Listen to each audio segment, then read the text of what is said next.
안녕하세요. 오늘도 사은살롱을 찾아주셔서 감사합니다. 남편과 사별한 여성입니다.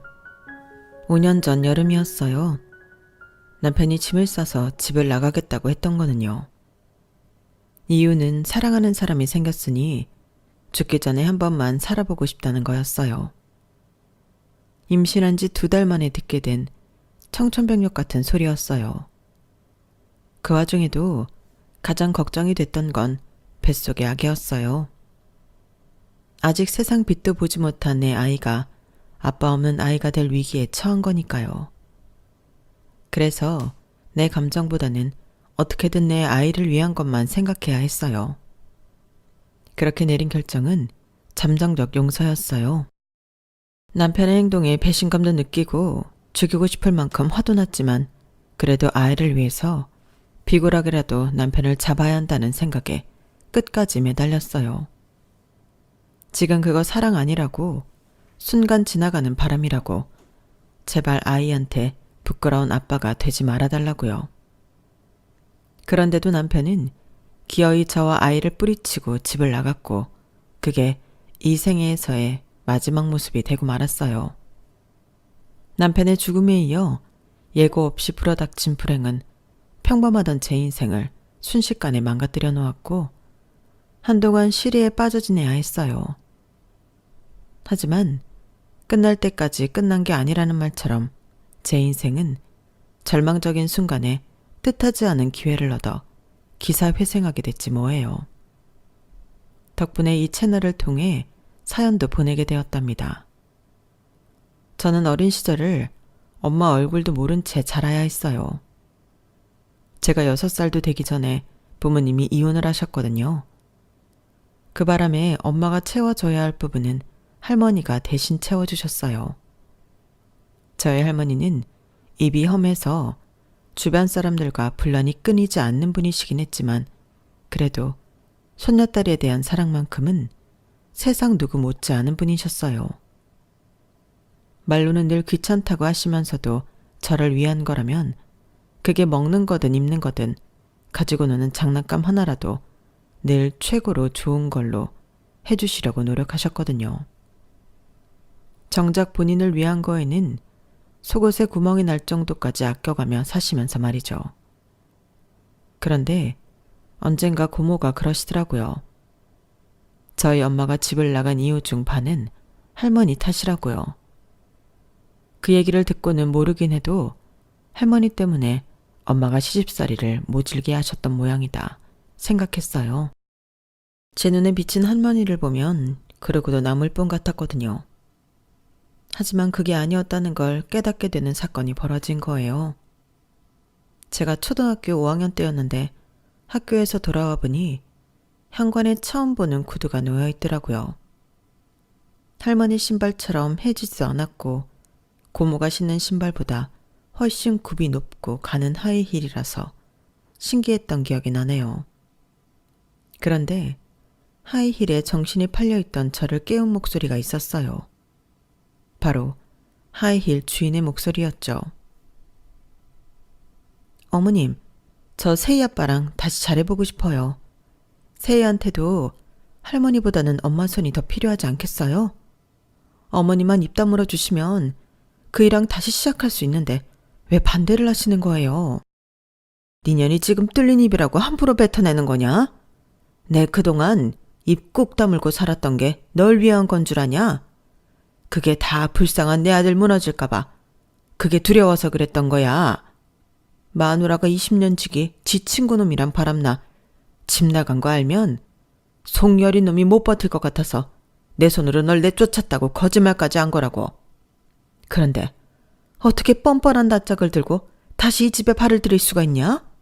지 자식도 버리고 남자한테 미쳐 집 나간 년이 어디서 애미 노릇을 하겠다고 그러냐고. 이제 겨우 너 잊고 사는 내 아들이랑 내 손녀 건들 생각 마라. 너한테 일말의 양심이라도 있다면 조용히 돌아가. 당장 이 집에서 나가라고.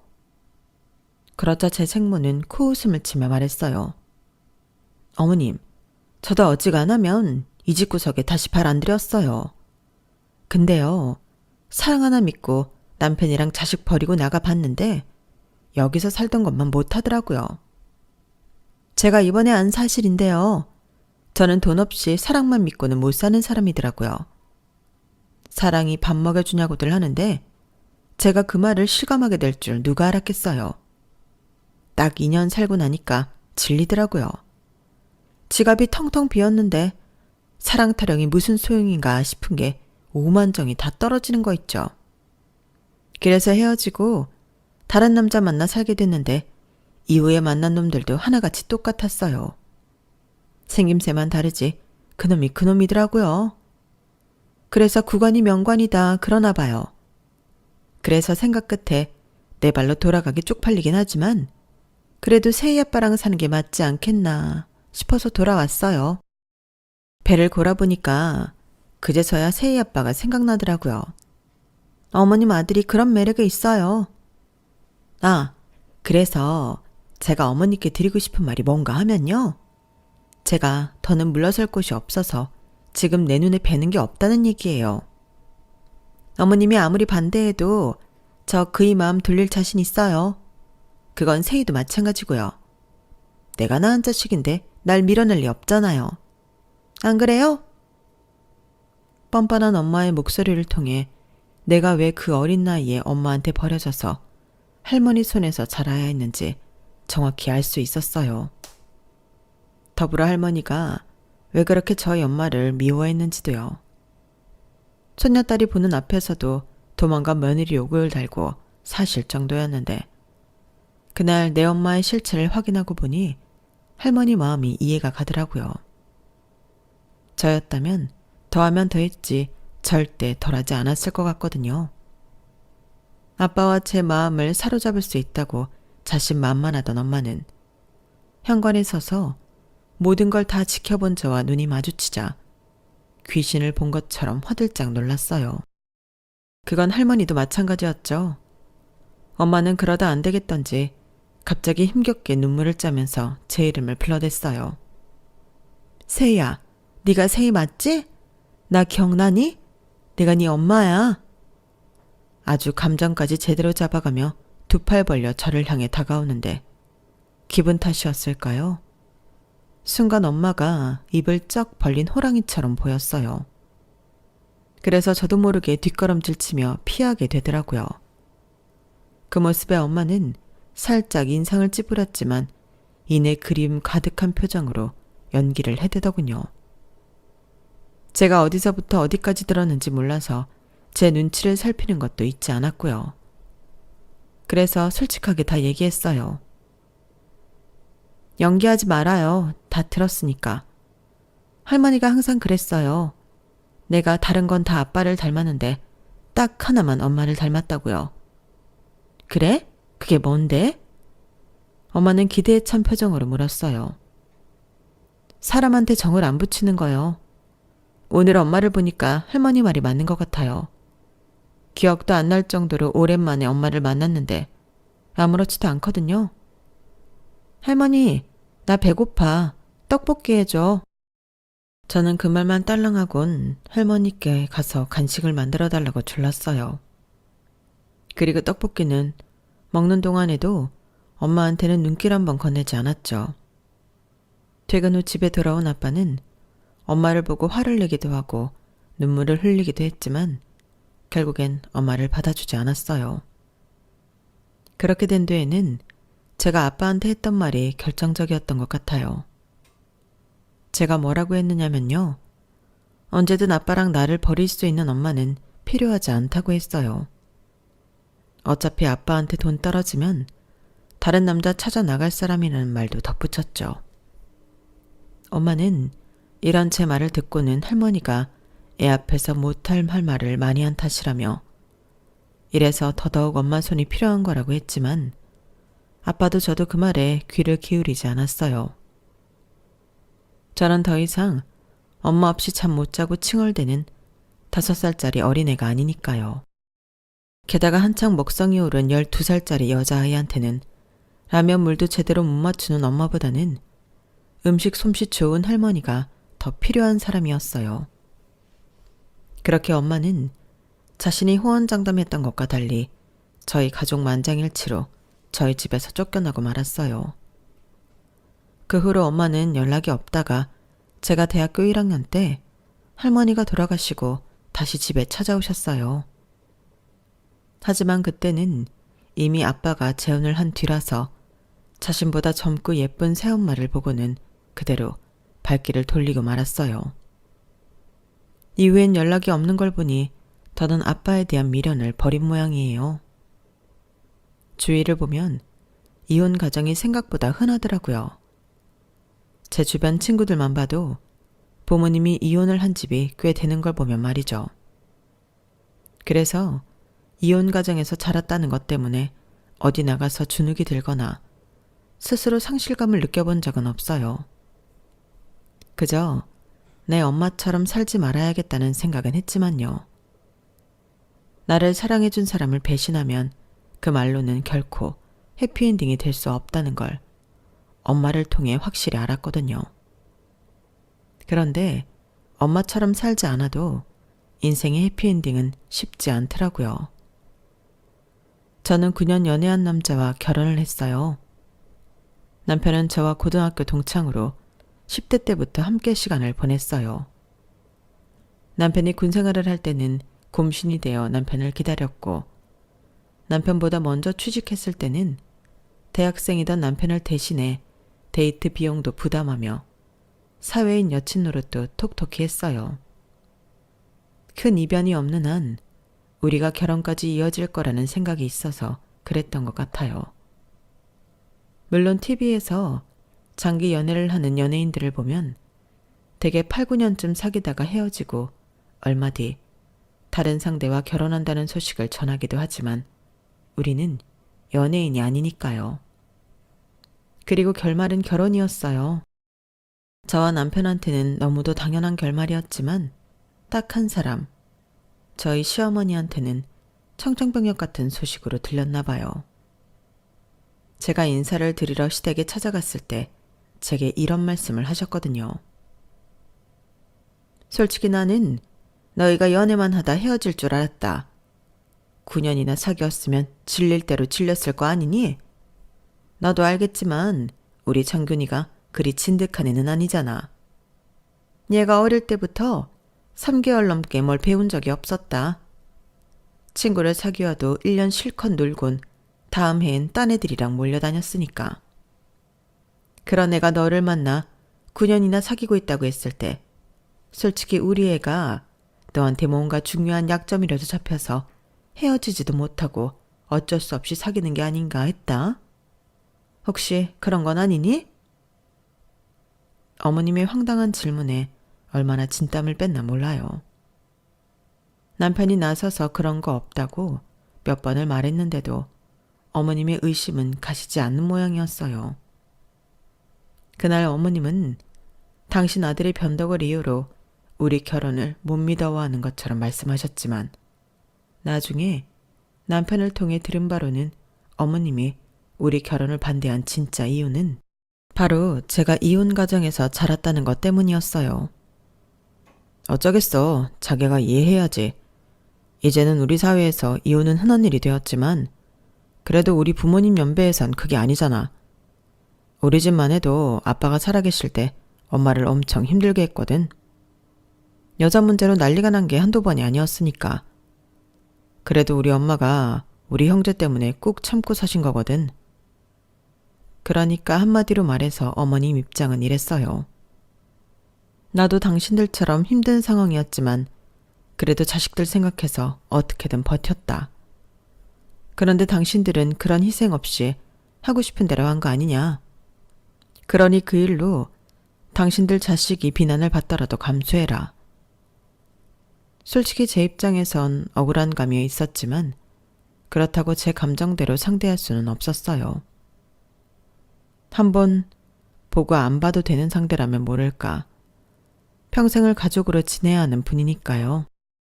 그래서 시간을 두고 어머님이 저를 인정해 주실 때까지 기다리기로 했어요. 이미 결혼한 자식인데 어머님도 어쩔 수 없이 포기할 건 포기할 거라고 생각했거든요.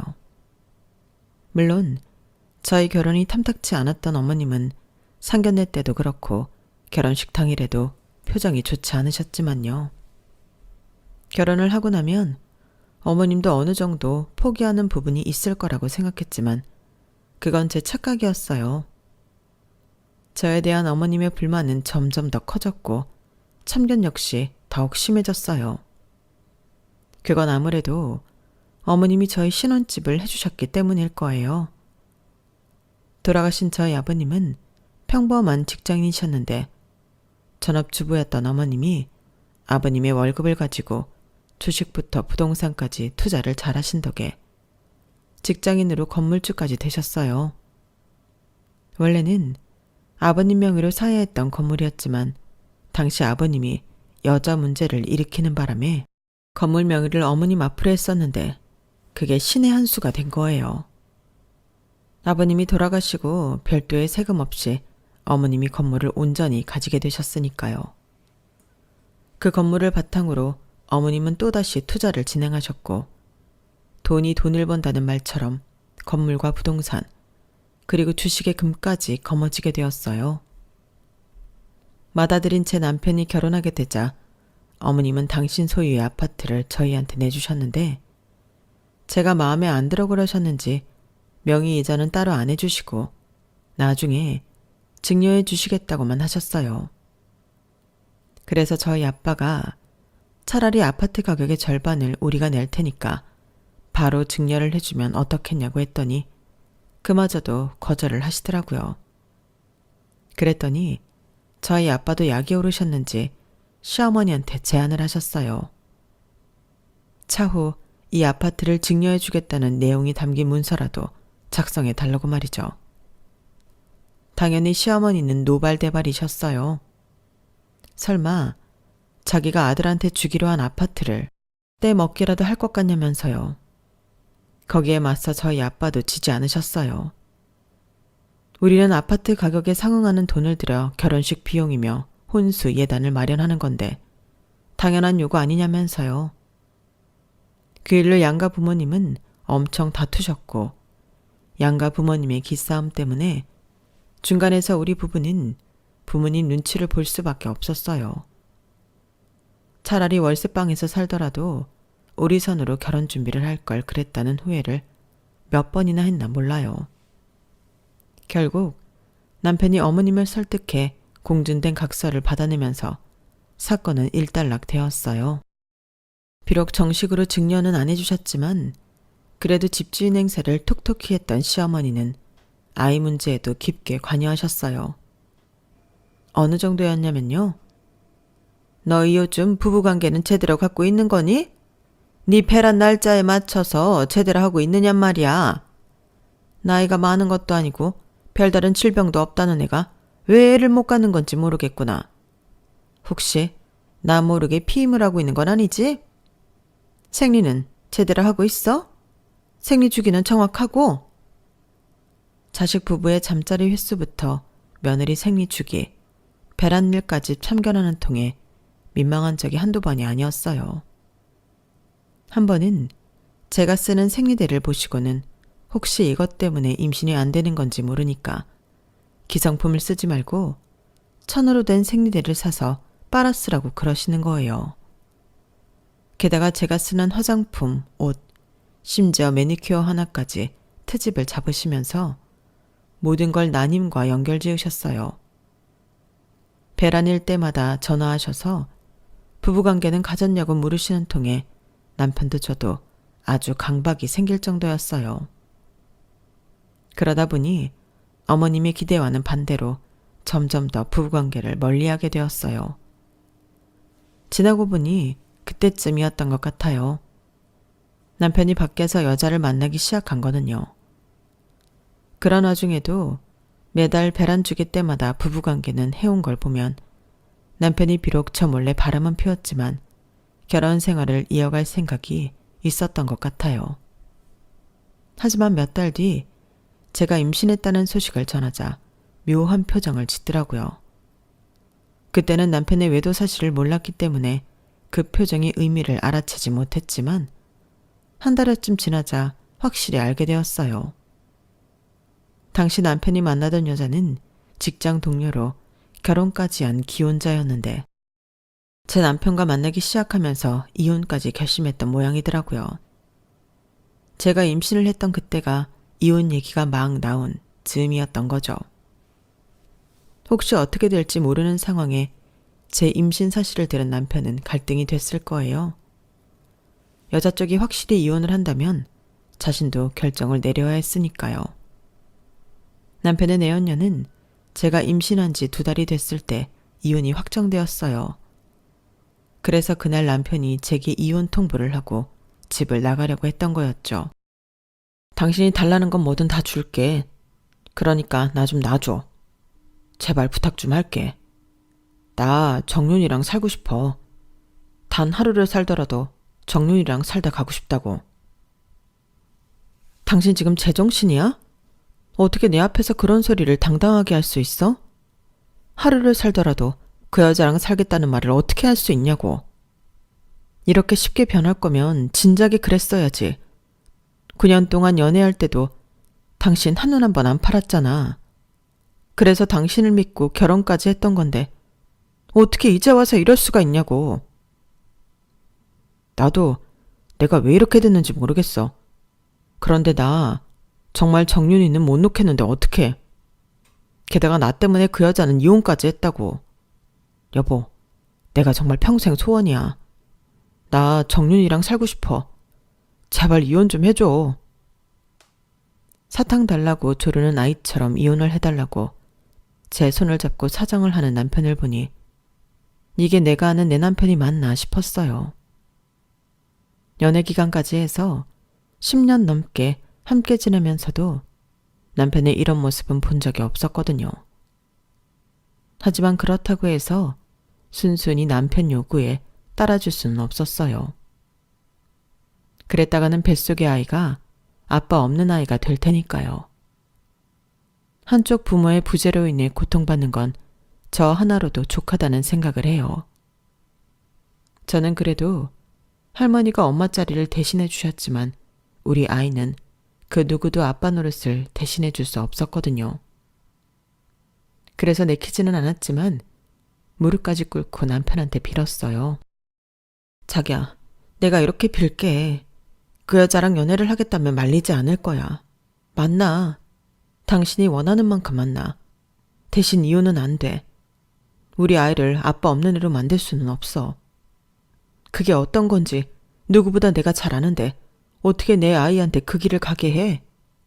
그러니까 연애만 해. 결혼 말고 연애만 하라고. 여자로서 자존심을 버리고 내가 마음이 떠난 남편을 붙잡으려 노력했지만 남편은 끝내 제 손을 뿌리치고 말았어요. 하지만 집도 차도 다 제게 주겠다면서 캐리어에 짐을 싸들고 나간 남편은 30분도 안 돼서 싸늘한 주검으로 변해버렸어요. 택시를 타려고 대로변으로 나가다가 달려오는 뺑소니 음주 차량에 치여 세상을 떠나고 말았거든요. 경찰을 통해 남편의 부고를 전해 들은 저는 어이가 없어서 헛웃음이 나왔어요. 그러자 경찰이 저를 이상한 눈빛으로 보더라고요. 제 남편 내연녀랑 살아보겠다고 뱃속에 아이까지 버리고 집을 나가던 참이었거든요.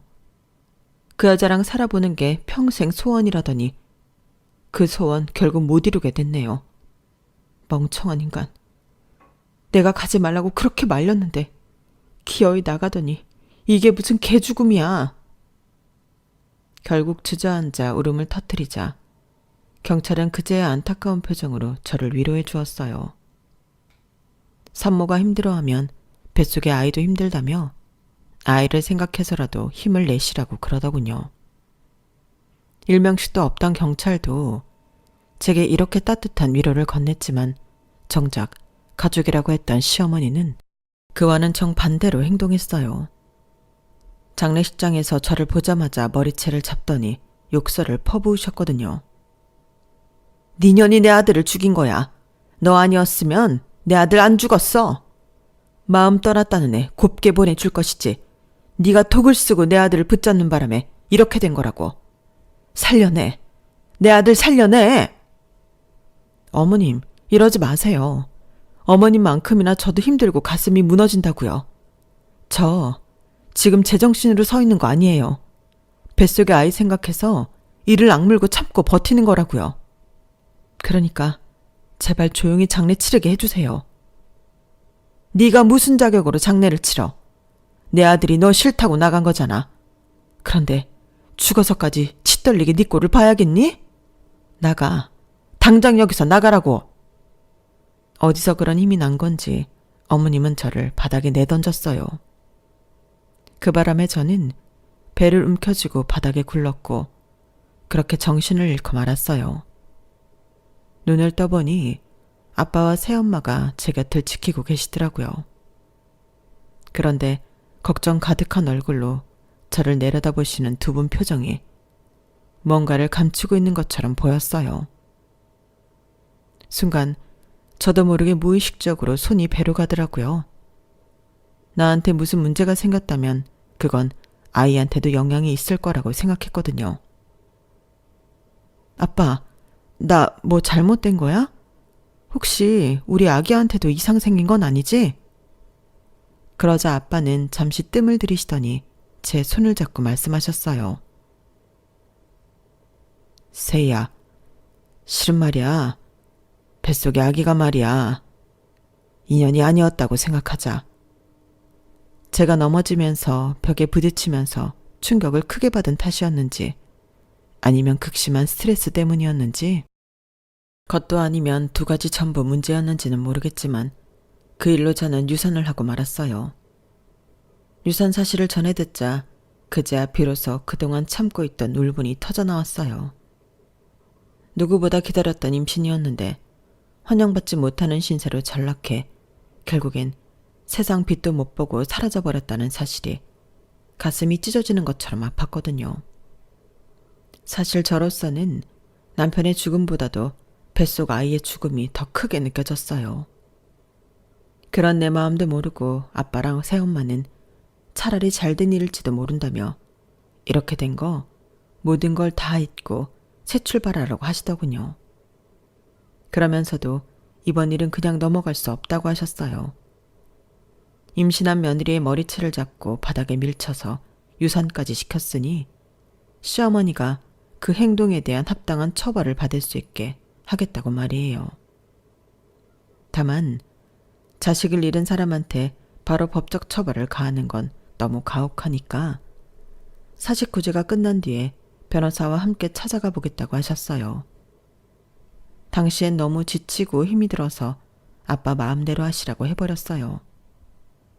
하루아침에 나를 둘러싸고 있던 모든 걸 잃어버린 기분이라서 아무것도 신경 쓰고 싶지 않았거든요. 그런데 저희 아빠가 제 시어머니를 배려한 것과 달리 시어머니는 장례가 끝나자마자 득달같이 저를 찾아와 칼을 뽑아 드시더라고요. 내 아들도 죽은 마당에 네가 이 집에 있어야 할 이유가 있겠니? 알다시피 이 집은 네 명의 집이니까 당장 짐 빼서 나가줬으면 한다. 내 아들 물건은 두고 네 집만 빼서 나가. 이번 주말까지 기한을 줄 테니까 월요일에 내가 여기 왔을 땐 네가 안 보였으면 한다. 어머님, 그렇게는 못하겠어요. 어디까지나 이 집은 저희한테 어머님이 주시기로 한 집이니까요. 그래, 그러라고 했지. 그런데 내 아들이 갑자기 세상을 떠나버렸잖니? 게다가 죽기 전에 너랑 헤어질 생각까지 했었고 말이다. 그러니 더더욱 너한테는 이 집을 줄 이유가 없어진 거지. 그렇게 알고 집 비워라. 마치 집주인이 불법 점거한 세입자를 내쫓듯 어머님은 제게 일방적인 퇴거 통보를 하셨어요. 당장 갈 곳이 없어진 저는 아빠한테 연락해 한동안 친정에서 지내도 되겠냐고 말씀드렸어요. 그랬더니 전후 사정을 들으신 아빠가 그 집에서 나오지 말고 버티라고 그러시지 뭐예요. 나머지는 아빠가 알아서 해주시겠다고요. 아빠가 꺼내든 카드는 다름 아닌 공증각서였어요. 결혼 후 많은 일들이 일어나서 제가 잊고 있었는데 우리 부부가 결혼하던 때 아빠가 시어머니한테 받았던 신혼집 증여각서가 있었더라고요. 그 각서와 제 남편의 외도, 그리고 장례식장에서의 시어머니의 폭행 때문에 제가 유산을 하게 된 것까지 포함해 아빠는 소송을 진행하셨어요. 상간녀에 대한 피해 보상 청구까지도요. 그리고 상간녀를 통해 보상금을 받아낸 건 물론이고 시어머니를 상대로 반년에 걸쳐 진행된 소송 끝에 저는 제가 살고 있는 아파트를 받아냈어요.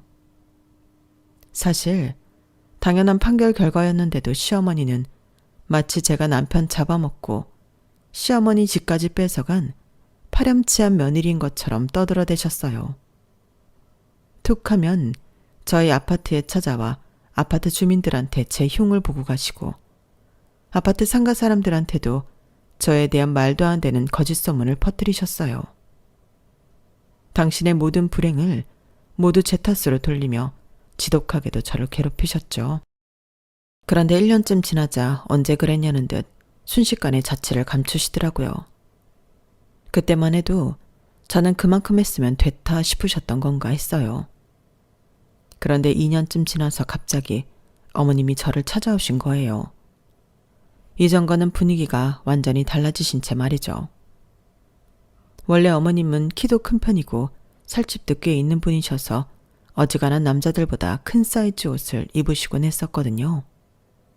그런데 이번에 찾아오신 걸 보니 다이어트를 하신 건지 5 사이즈 정도로 엄청 날씬해지셨더라고요.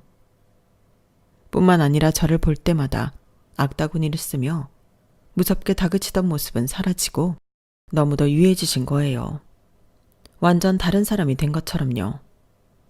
예, 내가 그동안 요가도 하고 심신수련을 하면서 참 많은 생각을 했다. 특히 너에 대해 많이 생각하게 되더구나. 따지고 보면 우리 애 그렇게 되고 나서 가장 힘들었을 사람이 너 아니겠니?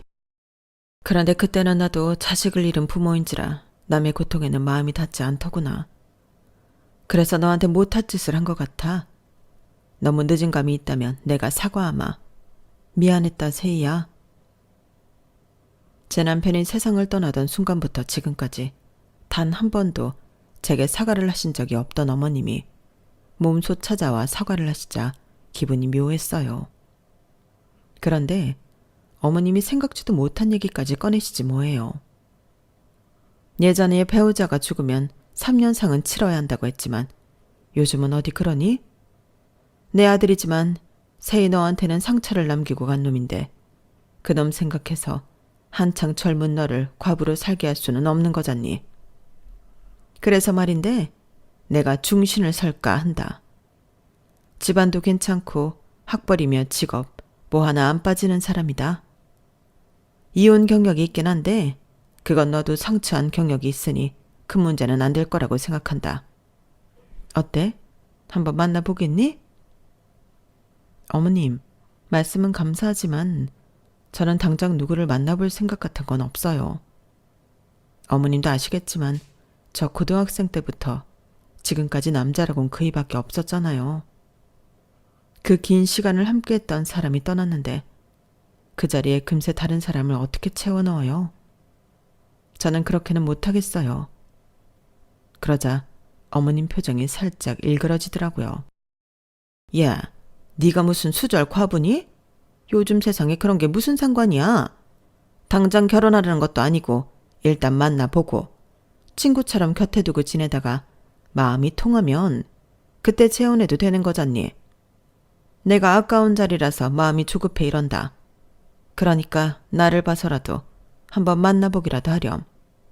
그럼 그렇게 알고 자리 마련한다? 어머님은 제가 싫다는데도 불구하고 결국 만날 날짜까지 잡아버리셨어요. 할 수 없이 당사자를 만나 정중히 거절하는 수밖에 없다고 생각돼서 약속 장소로 향했어요. 만나보니 사람이 괜찮긴 하더라고요. 하지만 그렇다고 제 마음이 흔들릴 정도는 아니었어요. 그래서 상대한테 정중히 제 뜻을 전하고 자리에서 일어나려는데 갑자기 누가 제 뺨을 짝 소리나게 때리지 뭐예요. 돌아보니 어머님이 씩씩거리며 서 계시더라고요. 어머님, 지금 뭐 하시는 거예요? 그걸 몰라서 묻냐? 말로 해서 안 들어 처먹는 년 때려서라도 가르치려고 그런다. 못된 년 같으니라고. 내가 그렇게 부탁을 했으면 만나는 신용이라도 해야 할 거 아니야. 감히 거절을 해? 누구 맘대로. 내가 어떤 심정으로 이 자리를 마련했는데 내가 왜 너를 재혼시키겠다고 이 난리를 치는데 천하의 쓸모없는 년이 끝까지 사람을 가지고 노는 것 좀 봐. 그래, 네 년이 어디까지 하는지 내가 두고 보마. 시어머니는 알아듣기 힘든 내용의 말을 하시고는 씩씩대며 가게를 나가셨어요. 저는 도대체 왜 시어머니한테 내가 이런 대접을 받아야 하나 황당하기만 했어요. 그런데 그 비밀이 밝혀진 건 의외의 장소에서였어요. 뜬금없이 나타나 제게 재혼 상대를 주선해 주셨던 시어머니를 만난 지 1년 반쯤 지났을 무렵이었어요. 아빠를 모시고 대학병원에 건강검진을 하러 갔다가 시고모님을 만난 거예요. 고모님은 반갑게 맞아주시면서 제게 이런 말씀을 하시더라고요. 오랜만이네. 그동안 잘 지냈어? 아니다. 심호상 치른 지 얼마나 됐다고 잘 지냈냐는 소리를 해. 내가 정신이 없어서 그래. 이해 좀 해줘. 심호상이라뇨? 그게 무슨 말씀이세요? 어머, 무슨 소리긴? 조카 며느리 시어머니 장례식을 말하는 거지. 뭐야? 설마 안 간 거야? 세상에. 아무리 먼저 간 남편이 미워도 그렇지 시어머니 장례식에 안 간 건 좀 그렇다. 장균이 대신 시어머니 유산 받았을 거 아니야. 뭐야? 모르는 거야? 아니면 모르는 척 하는 거야? 어머머, 정말 몰랐나 보네. 세상에. 조카 며느리, 지금부터 내가 하는 말 잘 들어. 시고모님은 그동안 제가 몰랐던 사실을 전해주시면서 제가 어떻게 처신해야 하는지 방법까지도 일러주셨어요. 이렇게까지 저를 위해 자세한 말씀을 해주신 건 저를 위해서라기보다는 저희 시어머니에 대한 일종의 복수나 다름없었어요. 고모님은 저희 시할머니께서 돌아가셨을 때 저희 어머님하고 유산 때문에 소송전을 벌이셨는데 그때 앙금이 남아서 이를 박박 갈고 계셨거든요. 그러니까 한마디로 그거네. 자기가 암투병 중인 것도 숨기고 기를 쓰고 며느리 재혼시키려고 그랬던 게 대습상속인 자격 박탈하려고 그런 거야. 대습상속인이라뇨? 부모보다 아들이 먼저 세상을 뜨면 며느리가 아들 몫의 유산을 받을 수 있는 거. 대습상속인 자격으로 말이야. 올케가 정균이 몫의 유산을 조카 며느리한테 주기 싫어서 일부러 남자 붙여서 재혼시키려고 했던 거라고. 재혼하면 그 자격이 상실되니까. 아, 자기는 그 자격으로 우리 엄마 쌈짓돈까지 털어가 놓곤 자기 며느리한텐 그렇게 야박하게 구냐? 죽은 사람 두고 이런 말 하긴 뭐하지만 하여간에 못돼 처먹었다니까. 암튼 늦기 전에 변호사 선임해서 일 처리하라고. 올케가 다른 건 몰라도 돈 불리는 재주 하나는 최고잖아. 멀쩡히 잘 사는 며느리 찾아와 재혼하라며 들쑤시고 간 이유가 당신 유산 남겨주기 싫어서라는 말을 들으니까 없던 무력이 솟아나더군요. 어머님이 이렇게까지 저를 미워하시는데 제가 그 기대에 부응 안 해드리면 안 될 것 같았거든요. 그래서 당장 변호사 선임해서 제 몫에 어머님 유산을 찾아왔어요. 온전히 자기들 몫으로 떨어질 줄 알고 있던 시동생 내외는 똥 씹은 표정을 하며 막말을 해댔지만 앞으로 계속 보고 살 사람들도 아닌데 뭐 어떠냐 싶더군요. 그래서 양쪽 귀 딱 닫고 제 돈만 깔끔하게 챙겼습니다. 그리고 그렇게 받은 유산은 앞으로 평생 일 안 하고도 펑펑 쓰고 살 정도나 되더라고요. 한때는 내 인생에 왜 이렇게 거지 같나 싶어서 억울하고 화도 나고 했는데 이렇게 하늘에서 생각지도 못한 돈벼락을 내려주실 줄 누가 알았겠어요. 그래서 이 돈은 정말 가치 있게 써보려고 합니다. 원래 내 돈이 아니었던 만큼 나 혼자 움켜쥐고 쓰기보다는 함께 나눠서 쓸 생각이에요. 아직 정확히 어디에 쓰겠다고 정하지는 않았지만 몇 가지 생각하고 있는 곳은 있어요.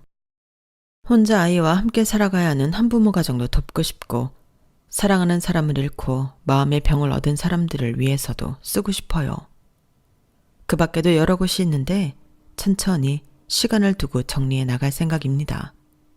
그래야 하늘에서 시어머니도 덜 배 아파하실 것 같거든요. 지금까지 제 사연을 들어주셔서 감사합니다. 항상 건강하시고 모두들 부자 되세요. 여러분, 사연 댓글에 응원과 현명한 조언 부탁드려요. 좋아요와 구독은 저에게 큰 힘이 됩니다. 오늘도 좋은 일 가득하세요.